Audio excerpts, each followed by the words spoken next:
மடைய பேசுறது கேள்ற மடைய மடைய மடைய கேளிய அடுத்த சொல்லுவேன்.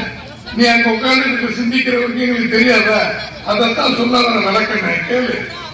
பாதி பாதியா கேட்டீங்கன்னா எப்படி? அப்புறம் முட்டா பயில இருக்கிய கேளிய 1000 ரூபாய் 100 நாள் வேலை 300 ரூபாய் தர என்ன கொடுக்கல, 6 மாசமா பணம் கொடுக்கல. அதைத்தான் பிரசிடன்ட் சொன்னார். அப்ப யாரும் கேட்டீங்களா இல்லையே? என்பிஎம் நடராஜன் அம்பளிகை பிரசிடண்ட் தானே, அவர் சொன்னார்ல. அதைத்தான் சொல்றேன். நீ எங்கேயாவது கவனத்தை வச்சுட்டு பேசுறீங்கன்னா நீங்க 2 பேரும் சண்டை போட்டீங்கன்னா இது எப்படி? இது அதைத்தான் சொல்றேன். கவனி கேள்வியில நாங்க போய் உட்காரு போட்டு அம்பு போட்டீங்களப்பா. அதனால பெரிய மக்களை ஏமாத்துறது எவ்வளவு பெரிய விஷயங்கிறத நீங்க சிந்திச்சு பார்க்கணும்.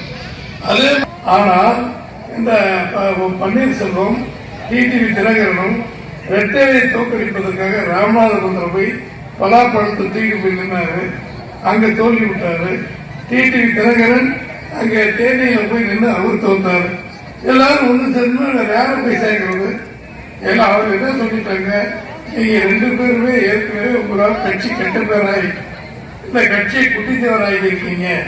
எனவே பொதுக்குழு மூலமாக உங்களை எல்லாம் நீக்கி இருக்கிறோம். பொதுக்குழு மூலமாக நீக்கப்பட்டவர்களை மறுபடியும் சேர்க்க முடியாது.